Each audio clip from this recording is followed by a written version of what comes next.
হজ ফ্লাইটের প্রথম দিনে ভিসা জটিলতায় যেতে পারছেন না অনেকে। রয়েছে ফ্লাইট শিডিউল নিয়েও অভিযোগ। তবে সরকারের দাবি, প্রচেষ্টার কোনো খামতি নেই। অতীতের যে কোনো সময়ের চেয়ে নির্বিঘ্ন হবে এবারের হজ যাত্রা।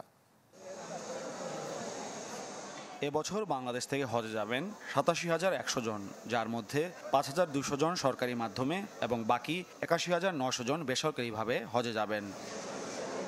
হজ ফ্লাইট ২০২৫-এর উদ্বোধনে এখনও পর্যন্ত সার্বিক ব্যবস্থাপনা নিয়ে সন্তুষ্টির কথা জানান যাত্রীরা। তবে সৌদি কর্তৃপক্ষের সার্ভার জটিলতায় সময়মতো ভিসা না হওয়ায় অনেকে যেতে পারেননি প্রথম ফ্লাইটে। সার্ভার সমস্যা বলতেছে, সৌদিতে কোনো মেসেজ দেখছে না আমাদেরকে।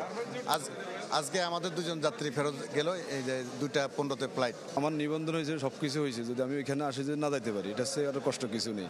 আলহামদুলিল্লাহ অনেকটাই ভালো। যতটুকু আমরা যে প্রথম আল্লাহ পাক কবুল করছেন, আমরা প্রথম যাচ্ছি। ইনশাআল্লাহ আল্লাহ যদি রহম করে আমরা চলে যাব। দেশবাসীর কাছে আমাদের দোয়া রইল, আমাদের জন্য সবাই দোয়া করবেন। হজ এজেন্সিগুলোর সংগঠন হাবের নেতারা বলেন, সৌদিতে হজযাত্রীদের বাড়ি ভাড়ার সাথে মিলিয়ে ফ্লাইট শিডিউল না করলে জটিলতা হবে। ভিসা নিয়ে সমস্যার কথাও তুলে ধরেন তারা। এবার টিকিট পাওয়ার আগে বাড়ি ভাড়া করে তারা ফিরেছেন।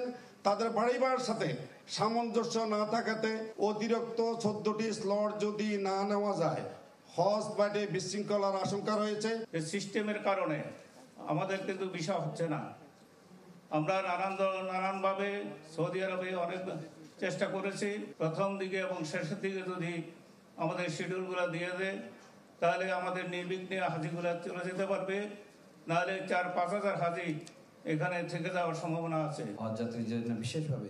এ বিষয়ে বেবিচকের চেয়ারম্যানের দাবি, হজ ফ্লাইটের সংকটের বিষয়ে অবগত ছিলেন না তিনি। আমাদের কাছে কিন্তু এই জিনিসটা আগে কেউ বলেনি বা আমাদের কাছে আসেনি। তারপরে আমরা চেষ্টা করব সিভিল এভিয়েশনের তরফ থেকে, আমরা সৌদি সিভিল এভিয়েশন অথরিটি আছে যে গাকা, তাদের সাথে আমাদের যোগাযোগ আছে। আর উপদেষ্টা জানান, সমস্যা সমাধানে ঘাটতি থাকবে না প্রচেষ্টার। কোনো পাথর উল্টাতে ভুল করব না এই সমস্যা সমাধান করার জন্য। আল্লাহ জানেন কতটুকু সক্ষম হব, কিন্তু আমাদের প্রচেষ্টার কোনো ঘাটতি থাকবে না ইনশাআল্লাহ।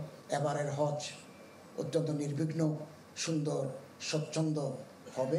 হাজিরা দেশে ফিরে না আসা পর্যন্ত আমরা আপনাদের পাশে আছি। চাঁদ দেখা সাপেক্ষে 5 জুন অনুষ্ঠিত হবে পবিত্র হজ। হজ ফ্লাইট উদ্বোধন ঘোষণা করছি। মাহফুজ কামাল, চ্যানেল 24, ঢাকা।